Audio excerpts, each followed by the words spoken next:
Conor's Debates, leading your weekly conversation with Conor McMahon. Scout me at Conor's Debates, or give me a tweet, or use the chat feature to your right. Conor McMahon on Conor's Debates. Hello everybody, welcome to Conor's Debates. It is the 16th of June at 8:30 for a change. Usually it's a lot later than that, but we're going to be talking about three topics. Yes, I've sort of reverted back to that three topics. We're going to be talking about the future of the NHS. We're then going to be talking about, are we ready for United Ireland? Should Northern Ireland become part of the Republic? And should the drinking age change? They are the questions. Tell me what you think. Tweet me at Conor's Debates, or leave a message to the right of this screen. I want to hear what you think. And yeah, I want to see what you think. These are important topics that need to be talked about. This is Conor McMahon on Conor's Debates.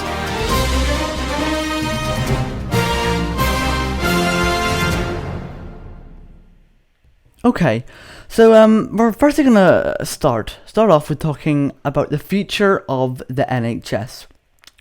Now, I'm going to show you a video clip in a few minutes, but as we know, there are budget cuts everywhere.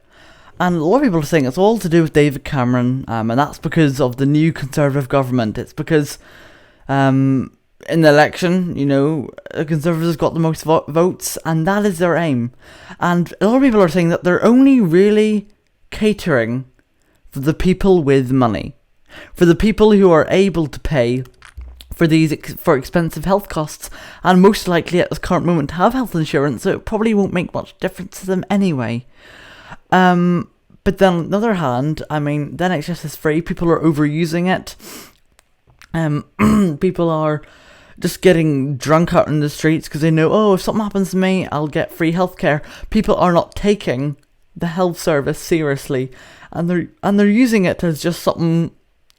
They're taking it for granted. While if we go to America, they have one of the worst health services, and they seem to be coping all right. Well, I think they're coping all right anyway. That's what I think anyway. But that's not the point. Many people don't like. So I don't like the idea of the NHS becoming privatised. But we're at the moment we're talking about a lot of privatisation. But there's a lot more things, many things that the NHS could happen in the future. Do you know what those things are? Because for me, I think since we are in a new Conservative government, I feel like there will be privatisation, not for the whole NHS, but for certain aspects of the NHS. It could be something major. Let's just say, something top of my head, the eye surgery unit. Something minor like that could become privatised, or something a lot bigger, such as the whole A&E. Every time you need immediate, aka in 6 hours, immediate treatment, you have to pay for it due to the inconvenience of it. And in many hospitals around the UK, they're not in the best condition. I'm going to show you a video clip, and this is talking about the NHS in the House of Commons. Thank you, Mr. Speaker. Today, hundreds of health workers will be lobbying Parliament, worried about deficits, worried about cuts, and worried about low morale in our health service. The government's chief medical officer, Order. Let the right honourable gentleman speak. Order. Speaker ticking off the Labour side there. Hearing about Labour cuts in our NHS. The government's chief medical officer has said evidence from within the NHS tells a consistent story for public health of poor morale, declining numbers, inadequate recruitment and budgets being raided to solve financial deficits. Was the chief medical officer speaking for the government? Well, let me tell you what is actually happening within the National Health Service. There are 400,000 fewer people on waiting lists than in 1997. Waiting times for cataracts and heart operations are down. People now get their cancer treatment on time. There are 300,000 more staff in the NHS. And if he wants the best evidence of improvement in the National Health Service, someone said this morning, if you were to say to me, is the NHS better now than it was in 1997, I think there have been improvements. Who was that? So, what do you think about that? Many people don't believe this, but that was actually filmed in 2006, nearly a decade ago. And it was, I think what I found interesting about that is that we were able to really easily see the different sides from Tony Blair and David Cameron. We have Dean on the line. Hello. Hello everyone, my name is Dean Jones and welcome to Conor Debates. I am one of the co-hosts, I am the artist and I am also a speaker. Okay, so hi Dean. What do you think the future of the NHS is? Well, I want to say that the future of the NHS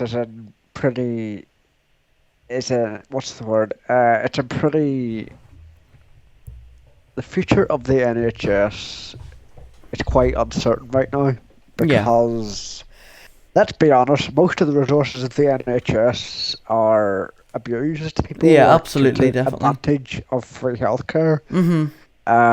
We have a problem with obesity. We have a problem with scroungers, people who like to claim benefits and who like to claim healthcare. Okay, let me stop you there for a second. What do you mean we have a problem with scroungers? What's that got to do with the NHS? People who like to abuse the NHS by doing what? Give me an example. Medication and money they do not need. Give me an example of how they might abuse the NHS. For example, they refuse life-saving surgery just to stay on benefits, to keep taking money from the government, which that money could be going into a new health service, but right, that's true. But then they'd be getting free treatment anyway. Yes, of course. For the surgery. Treatment. So I mean, but then I do see where you're coming from. That is a point. In the future, do you think that there will be privatisation? Well, of certain let's aspects. Be honest. In Northern Ireland and the rest of the UK, we already have private healthcare available to us as we wish, as we need it. There are people who choose to pay £5,000, £10,000, £15,000 for better healthcare, as you would see, as it is privatised and not public free healthcare. Would you ever consider getting private healthcare? I'm not going to discuss my private life on camera. You're not on camera, you're on the radio. Yes, I'm on the video, yes, but I'm not going to disclose my private life on the video. I'm just going to use examples from the public and not myself. Thank you very much. No problem. Would you say, in general, in terms of the NHS, what specific departments do you think will first be privatised? One of the most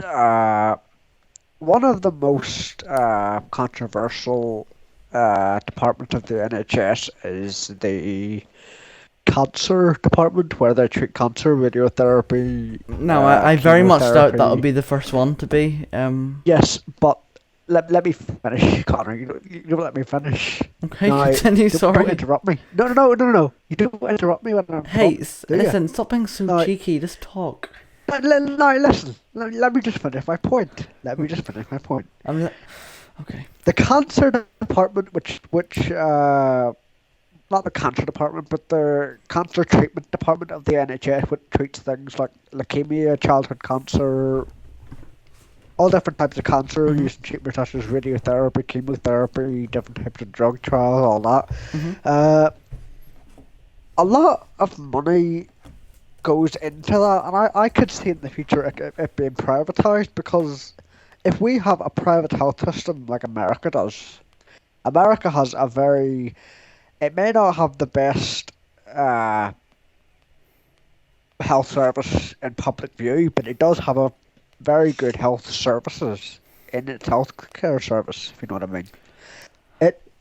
Well, listen. The reason why it has good America healthcare. has America has very advanced medical care. Yes, I wonder why. It's because they charge money for it, and it's not. You can't just walk in. No, it's not like that, Connor. You have to realise that there are health insurance companies that pay for over half of the cost. There are certain health companies that would say if you go to the doctor and you're sick, you have to pay $300-$400, and the health service covers the rest of it.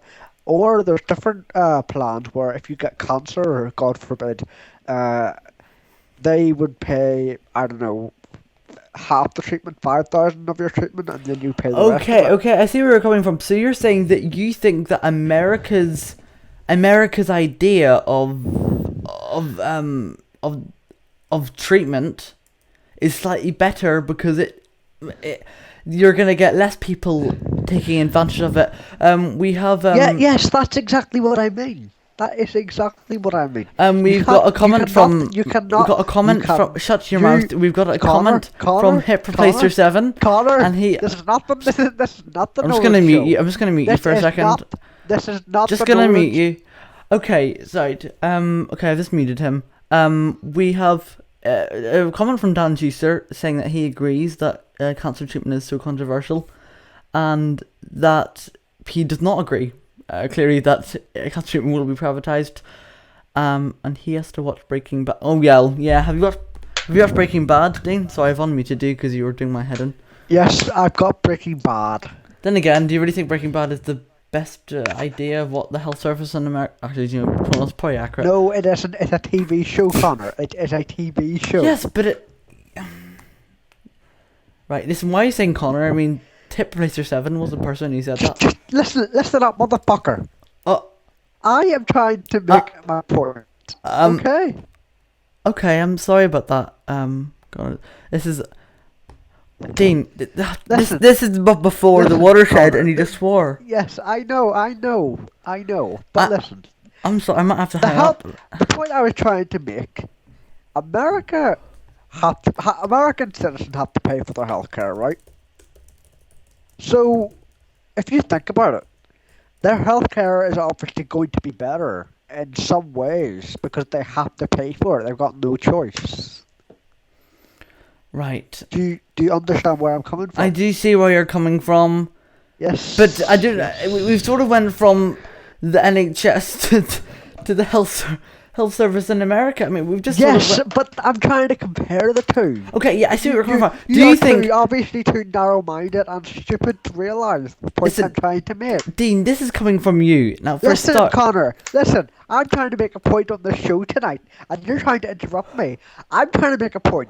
You keep interrupting me. That's not how it works. I am a co-host of this show, and I deserve the same amount of respect. Wait, you're a co-host? When the hell did that happen? And wait, shut your mouth. Me, listen, Connor, you lied. Dean, shut up. Yes, listen, you. No. Please no swearing. Please no swearing. Calm. Listen, I want. Oh my goodness. Listen to me, Dean. Listen to me. I am going to shut down your show. I am going to burn it to the ground. Okay. Right. Do you think that David Cameron is only... Are you shooting a gun or something? Do you think that David Cameron is only catering for people with money? No. What? No. Right, what are your opinions then? My opinions are what I explained before, but someone interrupted me. Dean, due to your really vulgar language and absolute disgrace to this show, I'm gonna have to end the call. Thanks for your call. Bye. Right. I think in general, sorry for the vulgar language. That was not what I wanted to happen. Clearly he's very strong about his beliefs, especially when it comes to really. No, he's not. He just shouts. But I think in general, the future of the NHS has quite a lot. As I feel like there will be many aspects of the NHS that will be privatised. Call on the line. Hello, with Deirdre. Hello. Hello. Hi. What do you think the future of the NHS is? I honestly think that the minute the NHS is going to completely collapse, due to the fact it can just not cope with the amount of health problems that there are around nowadays, such as diabetes, alcohol problems, and smoking. I recently watched a programme about the amount of funding the NHS gets and how much stress it is under.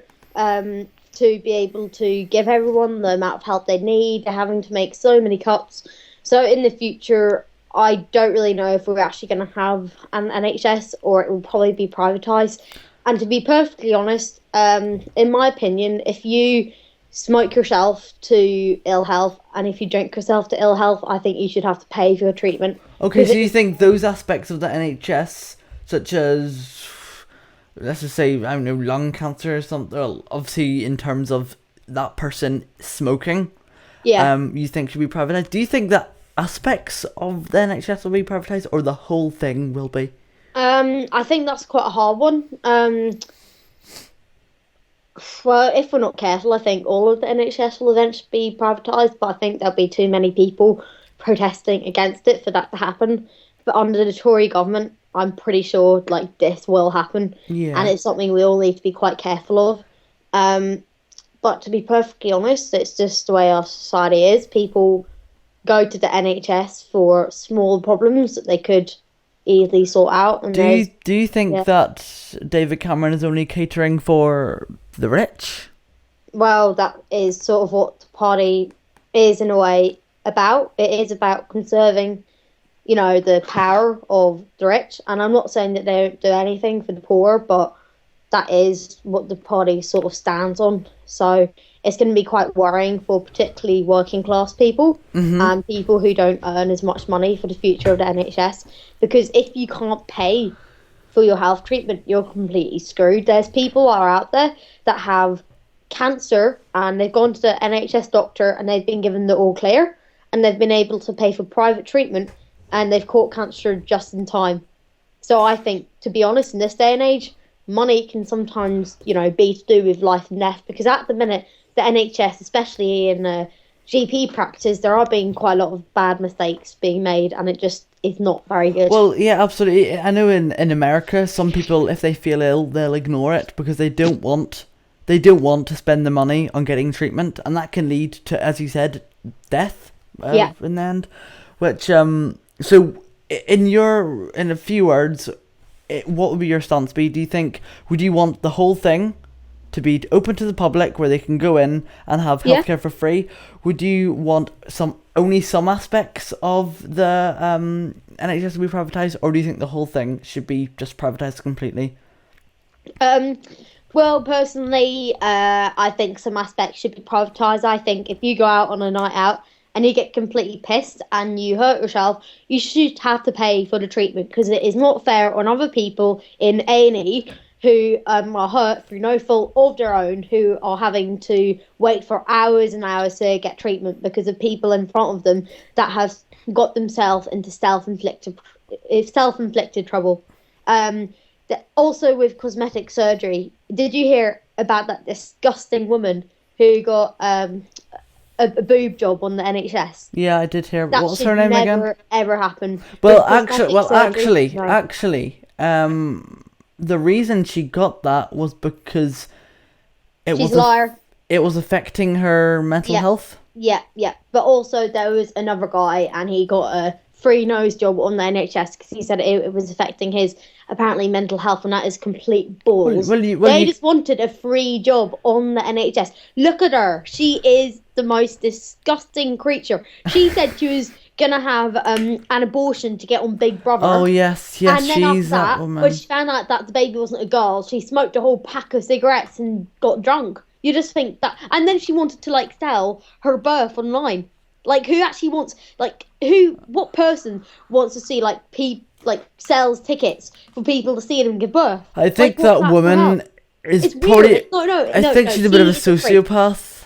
A bit more than that, and I think she likes to see people suffer. I think a lot of it is to do with attention. But yeah, people like that, I don't think that they should be getting free healthcare. And for the nose job, I mean, people can live with a broken nose. I don't know why the NHS.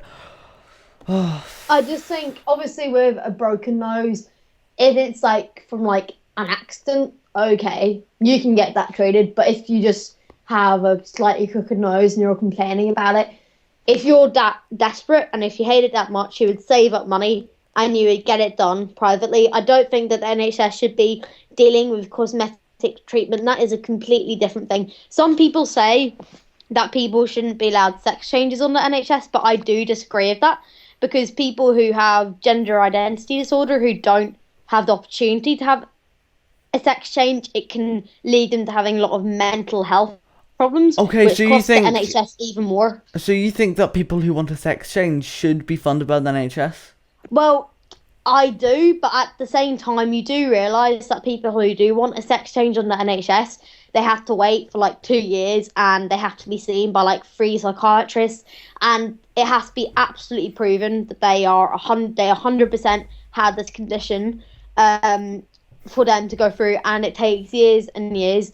But at the same time, I think there will be a time when the NHS won't be able to fund these surgeries, and people may have to go and get sex changes privately. But when people say, oh no, they should completely cut that out, it could potentially cost the NHS a lot more money by not offering people who are transgender sex changes because of the mental health problems that they may have. And, you know, it could just lead to a lot more problems. But also very few people who actually apply to get one because of the long process. They don't just give them out like vouchers. It takes years for someone to get one.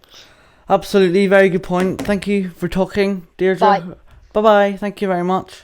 This is Conor's Debates, leading your weekly conversation with Conor McMahon. Scout me at Conor's Debates, or give me a tweet, or use the chat feature to your right. Conor McMahon on Conor's Debates.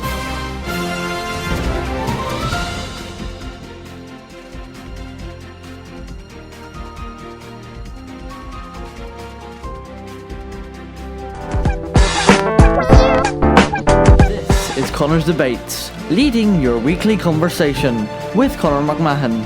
Scout me at Conor's Debates, or give me a tweet, or use the chat feature to your right. Conor McMahon on Conor's Debates.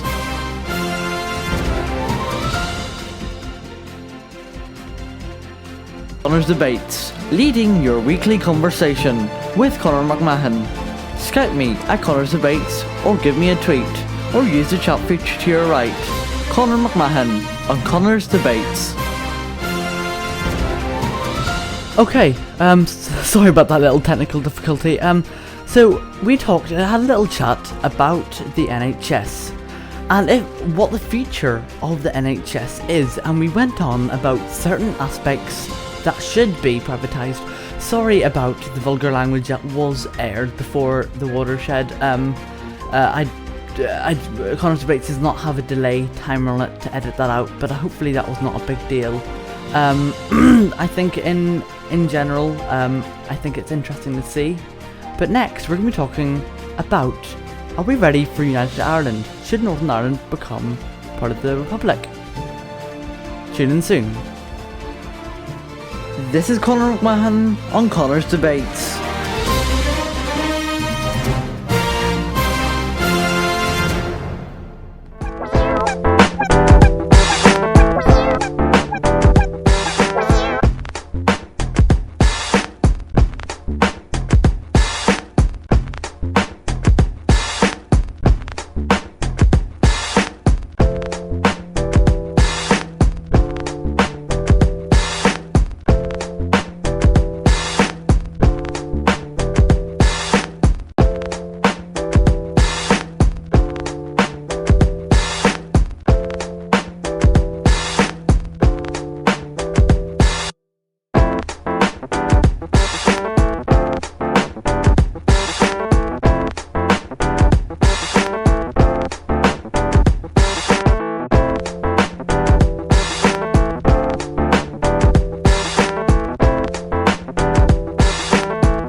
Conor's Debates, leading your weekly conversation with Conor McMahon.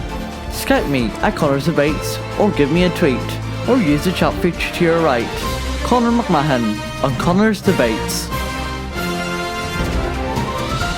Okay, thank you for sticking over that short break. We were just briefly talking about the NHS and what the future of the NHS really is.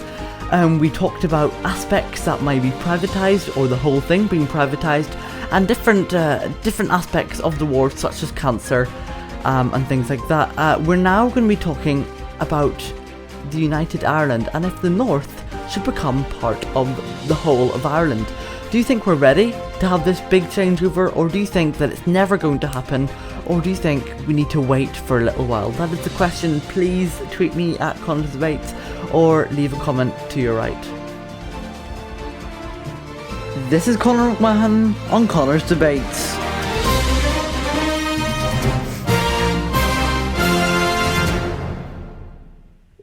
Okay, that is the question. Do you think we're ready for a united Ireland?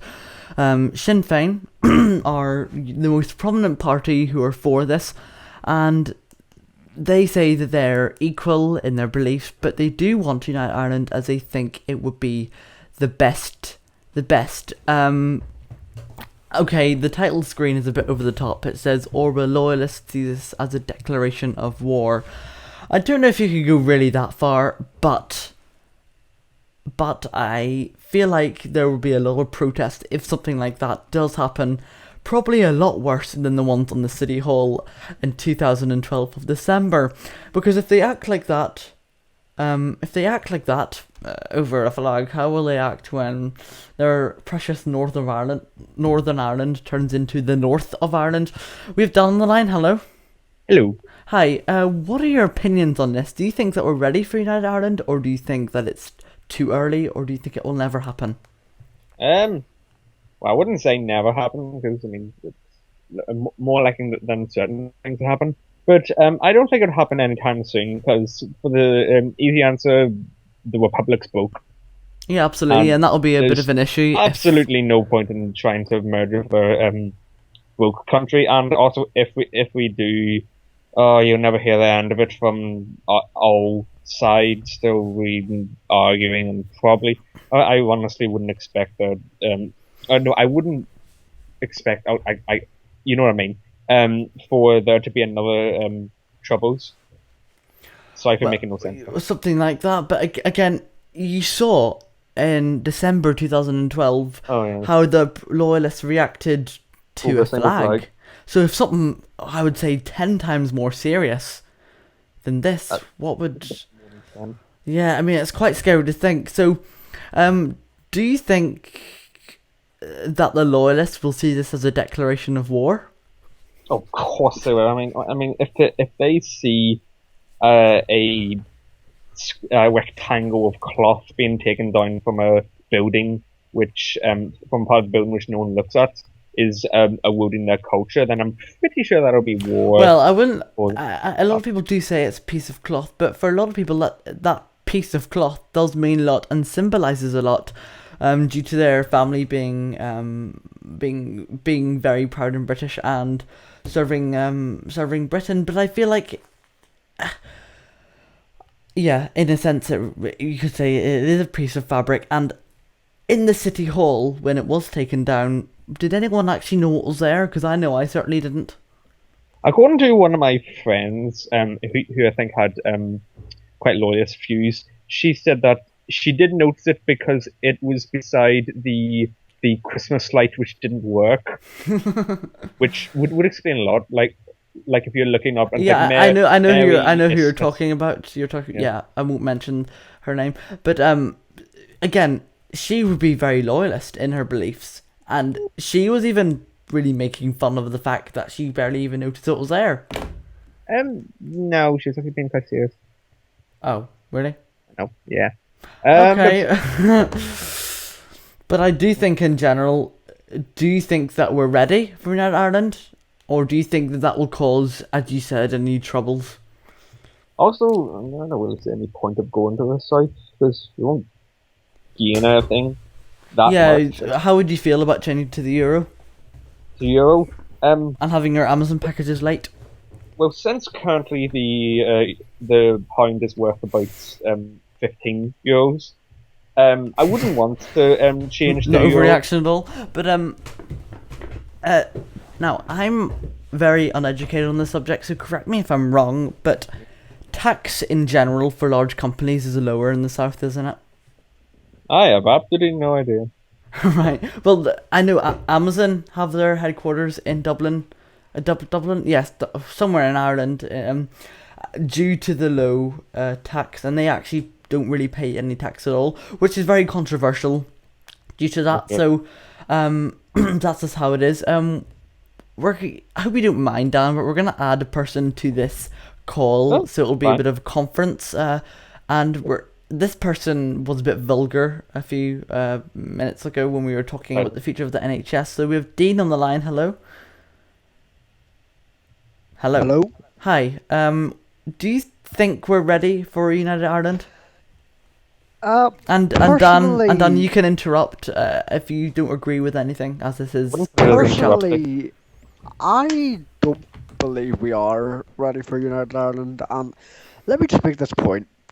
I'm not saying this from the view of a loyalist. I'm saying this from the view of a realistic person. Because, as we all know, the Republic of Ireland has a very, very bad economy right now, and has had for the past few decades. We've all seen it on no, no, no, newspapers, no, no, media, it's- TV. No, wait a second. It's only really been bad for literally 1 decade, unless. Yes, but and also let me just make this clear that Northern Ireland, we've had a conflict for the past 40 years. Okay, Really? now we don't. Northern Ireland is basically a country that's going to die away at some point, because Dublin, number one, can't afford to have us as a part of their economy because we've been apart from the Republic for so long now. Times have changed, taxes have changed, money's changed, the economy overall has changed. No, I feel like you're. I feel like also- you're just waffling a lot here, just to make yourself Yeah. sound smart. No, Connor, let me make this point. Okay, before you sorry. get me all vulgar Go again. ahead. No, you're not gonna get Um, vulgar, or I'll literally smash your head in. Continue. Okay. Question. Basically, yeah, I don't think we are ready for United Ireland because if a United Ireland does come about, actually no, let me say this: Sinn Féin are a very prominent Republican party, as you know, and they shut up, and they they are very for United Ireland, reunification of Ireland, and they don't recognise the British Crown in Northern Ireland. Now, their idea of a United Ireland of equals is very offensive to Unionists, Loyalists, and even some Catholics because it is offensive because, number one, Sinn Féin politicised everything. That's because they're And I mean, politicians. they Well, Dean, to politicised- be fair, as Dan said, they are politicians. They politicise everything to it's use a it as a job. weapon. Okay, listen. Sinn Féin used to murder people to secure votes in Westminster. So did the PUP. No, they didn't. Yes, they did. No, they didn't, Dan. I'm pretty sure they did. Sinn Féin used bomb and bullet to secure a The vote. UVA. Now Yeah, so did the they're UDA, doing it- exactly. Now they're doing it through the aim of a political war. I think the Troubles was always a political war, last time I checked. Yes, but they had violence involved, guns. Yes, they bombs. did. This is an onslaught, cultural, political war. Cultural, political. Now, you don't see loyalists going to Dublin and saying, we want to take your flag down because it's offensive to us. No, they just take a hissy fit when their flag's taken down. See, this actually links quite well to our last topic of Oh, really? of the well, let's say yes, last week's topic of the Union, of the tricolour being taken down. Do you think that's a sign of our United Ireland being for the future? You don't? No. I very much don't think that's a sign. That's just an idiot who tried to provoke a reaction out of both communities and has no place in our society today, as he is a Republican idiot. Well, wait. Yeah, he got away from it, and he does have a place in our society because, no offense, what he did on Stormont isn't that much worse than what the Loyalists do with their flags and with their pipe bands going through Catholic areas. But Connor, the difference is the Loyalists got their flag taken down. Yes, for a very good reason. And that Republican put the flag up illegally. You're like spitting into your microphone. Okay. Well, yeah. Listen, yes, he put it up illegally. If it gets put up illegally, I feel like I'm being victimised in this. How are we actually victimising you? What have we said to you? Because you're making me feel like the Loyalists are the problem. That is not the case. Well, actually, in that scenario... Right. Tell me, what would Northern Ireland be like without Loyalists? The fact is, it would be a very happy place. Well, Loyalists... Well, then there'll be the other side more, and then we'd all be in trouble. Exactly, there'll be the other side more, meaning that Ireland will be one country, and then... Yeah. I actually think, I'm going to be honest, Connor, I think this show is pretty biased, coming from a Catholic who runs I have nothing again. Yes, I feel that Loyalists in this channel I'm actually going to agree with you. By the Catholic. I'm by atheist. The Catholic. I'm atheist. And just let me make this clear, I'm not victimising. I'm not generalising Catholics. I'm just saying that this chat is being run by a Catholic with an anti-Loyalist agenda. From London. He's from London. He's the only British caller here. Oh, snap. Oh, you lord. Now, he is. Dan, what nationality do you consider yourself? Northern Irish, you know why? I'm part of Northern Ireland, not Britain. Britain's England, Scotland, and Wales. I'm from Northern Ireland, which last time I checked. No. But you're part of the United Kingdom. Well done. It's still not part of Britain. Okay, tell me this. Right, Wales is part of the United Kingdom. Well, if you go into Wales and say what nationality you, most of them will say, I'm Welsh. Yes, but why do people use this stupid argument? Listen, because maybe it actually makes sense. That's because that is the nationality within that specific country. And Northern Ireland. Overall. So you okay? Northern Ireland, Northern Irish, English, England, English, Scotland, Scottish, Welsh, Wales. Now, what the hell? That was a nice laugh, Dan. It was. The overall sovereign nationality is the British. That's what you understand. Depends. I'm as much as a British citizen as someone in England. Now, you can laugh at that all you want. I'm sorry, but that is so incorrect. And actually, I'll be perfectly honest with you, Dean. People in England actually don't like Loyalists, and they don't want Loyalists to be part of. Are we or are we not ruled by the British government? UK government. Last time I checked. Are we or are we not run by the British government? No, we're run by the You're UK part government. of the UK government. You also have Stormont, which is run by both people who think they are British and people who think they are Irish. Let me ask you this. Right, you ask me. What the hell do you want to talk to me about? Right. Say, for example, if Stormont was to collapse, we had no more Stormont and we went back to direct rule, what would we be considered then? Sorry, ask me a question again. If Stormont was to collapse, right? Yes. And we went back to direct rule from Westminster. I'm pretty sure what would if Stormont collapses, that means society will collapse, that means everyone will be dead. My point. You can go ahead then. Conor McMahon. If we were to go back to direct rule, what will we be considered? Do you know that is something that would be discussed? To be honest, there'd be two scenarios. There would be There would be two. There would be.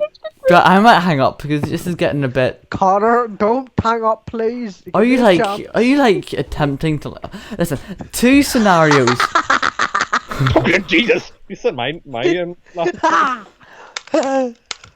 Christ, sounds like 10 buttons. Do you know?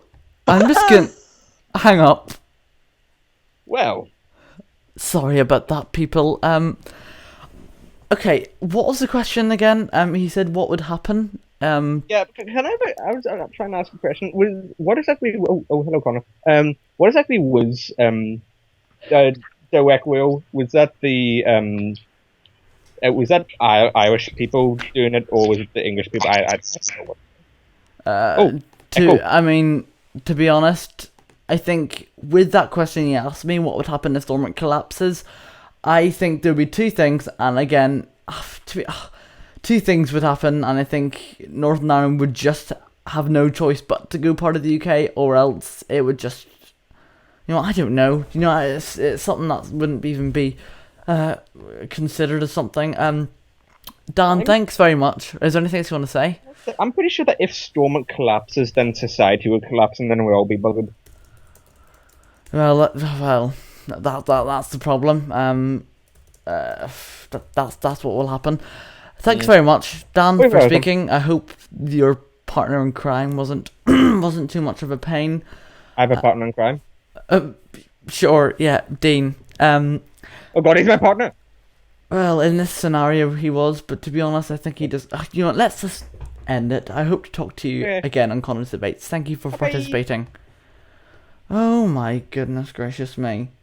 So, the leaders of the Sinn Féin, with Jerry Adams and Martin McGuinness, I think these are the people who are wanting United Ireland. And to be honest, with this topic, we really haven't actually... In this topic, we haven't actually gained anything. This is Conor's Debates, leading your weekly conversation with Conor McMahon. Scout me at Conor's Debates, or give me a tweet, or use the chat feature to your right. Conor McMahon on Conor's Debates. Okay, so we talked about this topic, about Northern Ireland becoming part of the Republic. We invited Dean back in. We had a bit of a controversial argument, and we also talked to Dan, who was being a bit of a smart aleck, but I don't think that's the issue. I think it is something that needs to be talked to, and to be honest, I don't think we really learned anything about that. All we learned was there are two sides, and if anything happens, there's going to be an argument about it. Next, we're going to be talking about the legal alcohol age and if it should be increased and decreased. Tweet me at Conor's Debates or leave me a message to the right. I hope to hear your opinions about this topic. This is Conor McMahon on Conor's Debates.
Is Conor's Debates, leading your weekly conversation with Conor McMahon.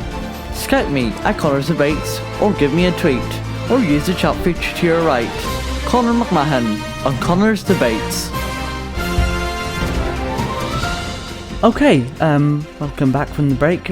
We had a little discussion about the United Ireland and if it will be like that in the future. We're now going to be changing topics, and we're going to be talking, about the legal drinking age. Should it be increased? Is 18 too young, or is it too old? Should we go to do what Spain does, and they have their age at 16? Or do you think it's just right? What are your opinions on this? What are the complications when it comes to the drinking age? I want to hear what you think. Tweet me at Conor's Debates. And leave a message to the right. I want to hear what you think. This is Conor McMahon on Conor's Debates.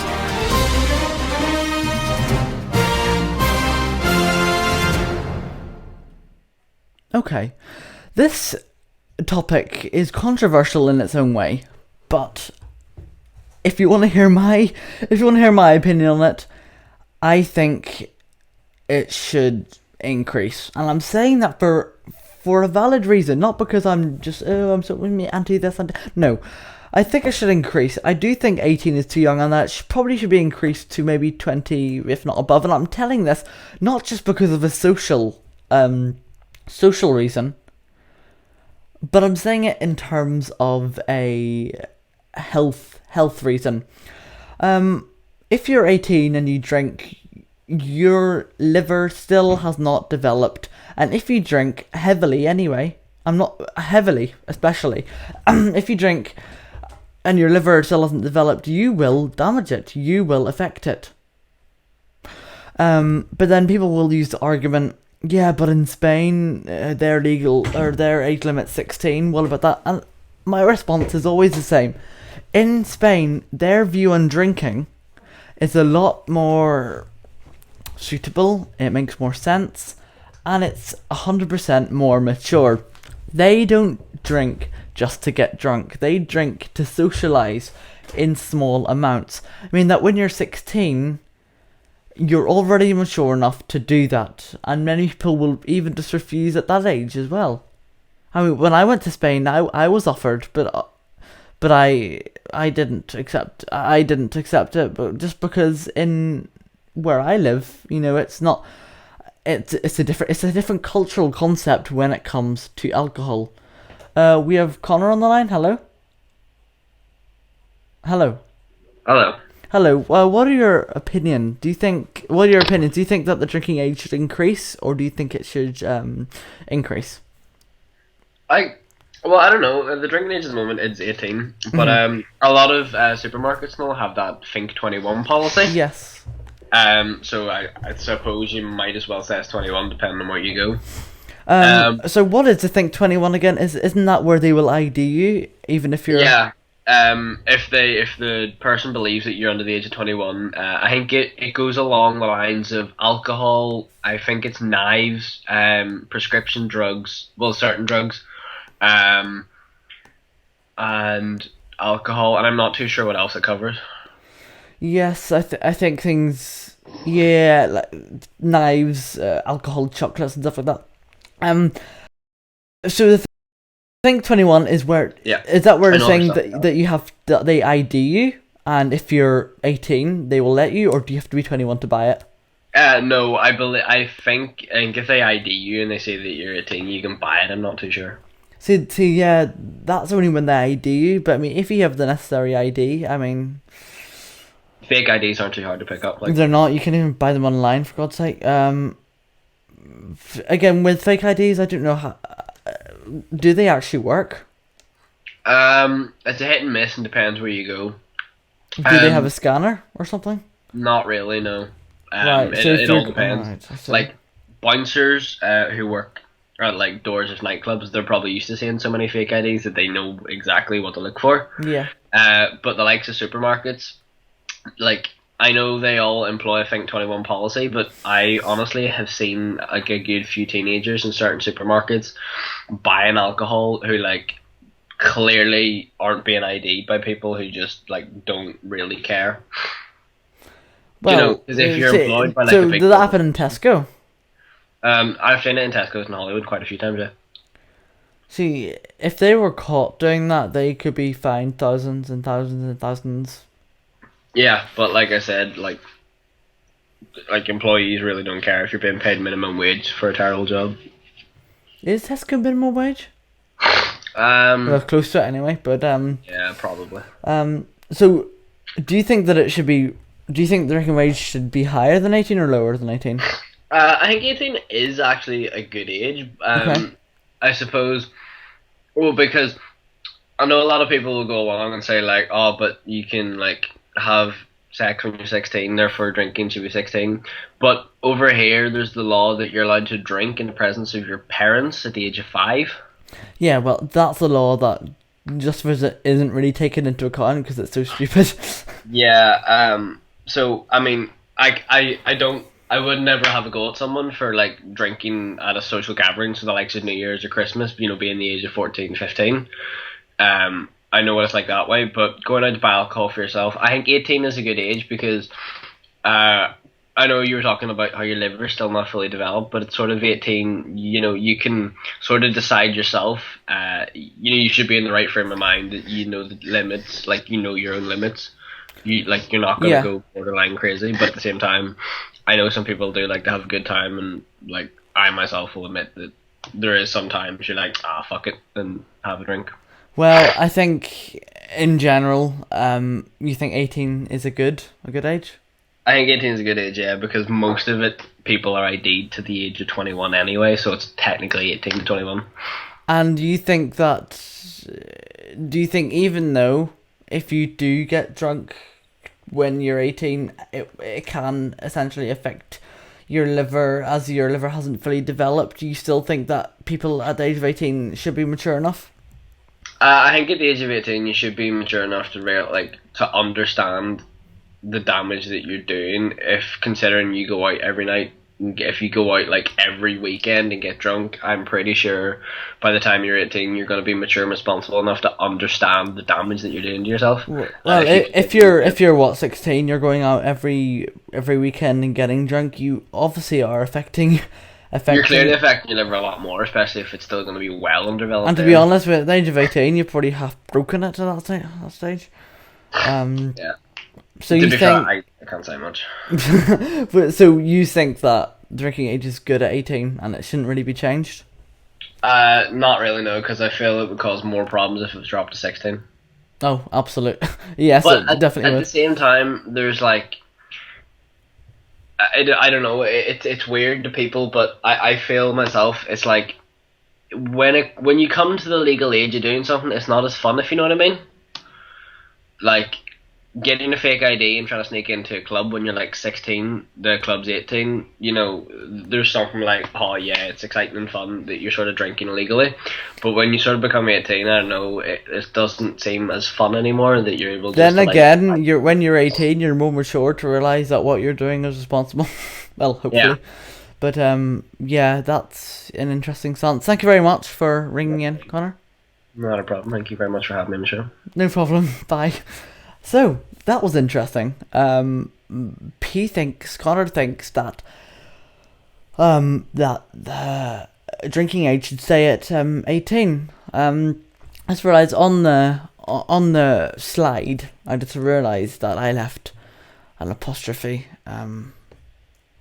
the R and S, which is not usually that bad at doing. But as I said, I personally think that it should be raised, but that's my personal opinion. That is what I personally think about the topic. Hello, we have Dan on the line. Hello. Oh, hello.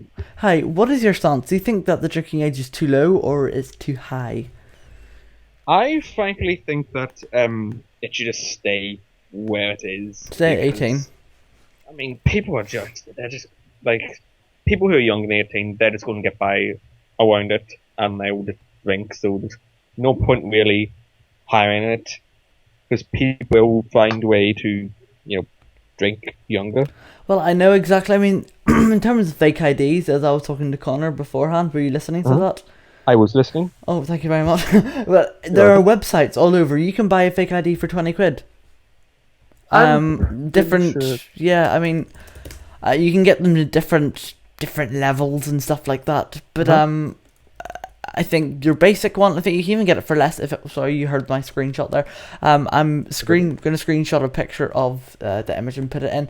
Do you think that it should stay the same as in terms of causing problems? There's not much point. There's no much point highing it or lowering it, because, like, as I've just said probably 3 times now, I mean, there's no point in changing it. Absolutely. There's a picture on screen now, and that is literally what I just screenshotted there, and it is, again, as I said, just of how easy it is to buy a fake ID. And you might think, isn't that illegal? But it's actually not, because in their terms and conditions they say this is only a replica and it should be used for fun. Like, who would actually use that for fun? That's what I say. But that's it. Would you said it should stay the same. When you turn 18, would you drink straight away? No. Or would you just do it whenever? I don't really intend to drink at all, because I tend to be loud, offensive, rude, and obnoxious enough sober. So I'd hate to see what I'm like drunk. Yeah. Well, drinking doesn't. I mean, you saw me on the call of Dean. I mean, how much of a smart aleck I was. I apologize to everyone for being so smart. Well, not so smart, but trying to be smart. I'm stupid, really. So what was the question again? Well, in terms of drinking, you do have to get drunk to drink. I know, but I'm pretty sure I'd be quite a weakling, because I'm quite a weakling in pretty much everything else. Right, I see. So you think that you wouldn't drink, or you wouldn't be that interested in terms of drinking? Yeah. I mean, I don't see any point in really drinking. Well, and do you think that the Rule 21 fixture in Tesco and Sainsbury's and all your shops actually works? No. No. You think it's just... No, what do you think about it? No, but I mean, in reality, what would happen is that you get your 19-year-old friend or your 22-year-old friend to buy you a 6-pack for you for a party and get everyone else drunk. See, they're the people who clearly are quite immature and don't know how to treat alcohol with responsible. You mean like most people? Most people in terms of what? Everyone, really. Is that what you really think? Well, everyone who would be like 18, 16, even early 20s. Who'd go out partying every night and those things. Yes, but I'm talking about the 20-year-olds who will buy alcohol for Yes. underage. I'd say they would be very much. I suddenly feel like I'm turning into the Daily Mail. That's because the topics we talk about are basically ripped from the Daily Mail. That would explain a lot to the original person. Actually, none of these topics I directly copied. Oh, that's nice. Very. Is there anything else you want to add to this topic now? No. No, thank you very much. I hope to talk to you another time on Conor Debates. Okay, hope I was entertaining. Hope you were as well. Thank you very much. So, that was interesting. Interesting in terms of everything. We have Dean on we have Dean on the line again. Hello. Hello. Hi. Adjust your microphone. Hello. Can you hear me? Yeah, I can hear you. Yeah. Right. What is your stance on the drinking age? Do you think that it's too low, or do you think it's too high? Personally, I think the drinking age is fine where it is. I agree with Connor. The drinking age should remain as it is right now Forget because all the people that have rang are just being boring. They're just saying, "Oh, it should say where it is." I mean, no contrast. No, you don't think that it should be lowered or increased?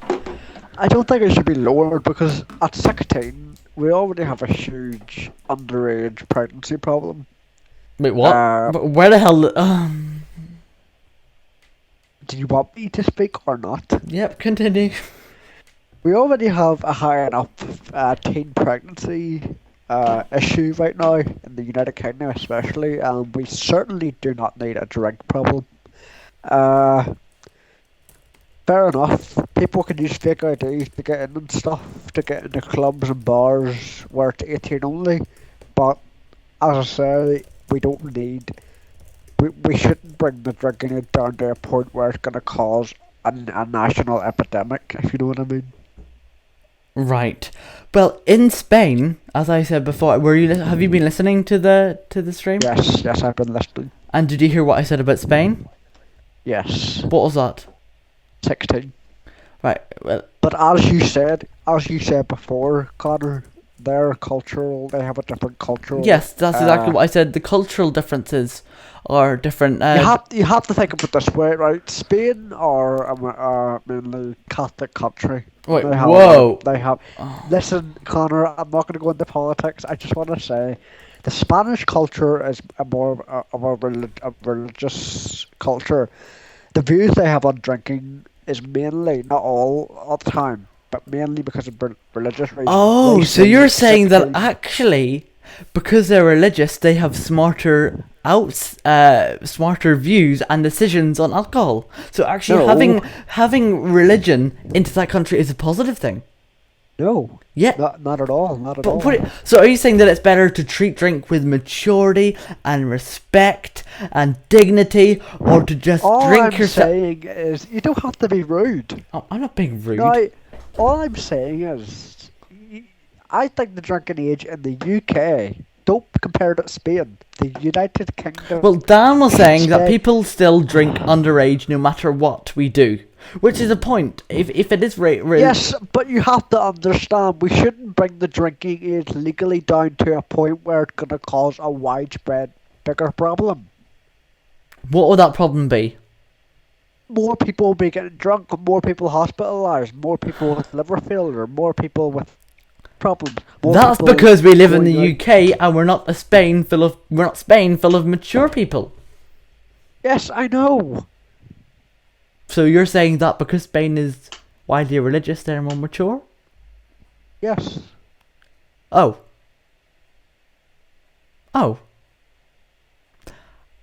Yeah. Right. Didn't expect that to come out of your mouth. So you think that if we make the UK Catholic, totally Catholic place, that drinking would be better viewed upon? Yeah. Right. Did not expect that to happen. And do you think that at this current moment in the UK, ignore the Catholic and the religious side of this, just the UK as it is today, do you think that if it's gone down to 16, do you think that there'll be more teen pregnancies? No. But you just said there would be. Yeah, but not if we have religion. I know. I just said we would take the religion out of the equation. Yeah, well, what could you do? Yeah, there would. You're confusing me now. This show is a complete mindfuck. Conor Marshall swore on the show. No, he 5 didn't. minutes ago. What? Did he? What? Did Conor Marshall swear? Yeah, he said fuck it. We'll Okay, I'm just gonna hang up now. Thank you very much, Dean. No. Right, sorry. This Conor's debates has been swore filled. So how many? 1, 2, 3, 4 swears. Brilliant. We've actually, this is the longest Conor Debates I think we've done. We're currently on, 1 hour, 12 minutes. But I think in terms of that, we're going to give it a bit of an end. Thank you very much. This is Conor's Debates, leading your weekly conversation with Conor McMahon. Scout me at Conor's Debates, or give me a tweet, or use the chat feature to your right. Conor McMahon on Conor's Debates. Okay, so we talked a bit about three topics. We talked about the future of the NHS and aspects that could be privatised in the future. We then talked about if the North is ready to become part of the Republic, and for Ireland to be one. And then we talked about the legal drinking age in the UK, and we talked about different countries such as Spain, but then their view on alcohol is much more civilised. Next Conor's Debates, we'll have another few topics, not sure when it will be, but in the meantime, you can still interact with tweeting at Conor's Debates. See you soon. This is Conor McMahon on Conor's Debates.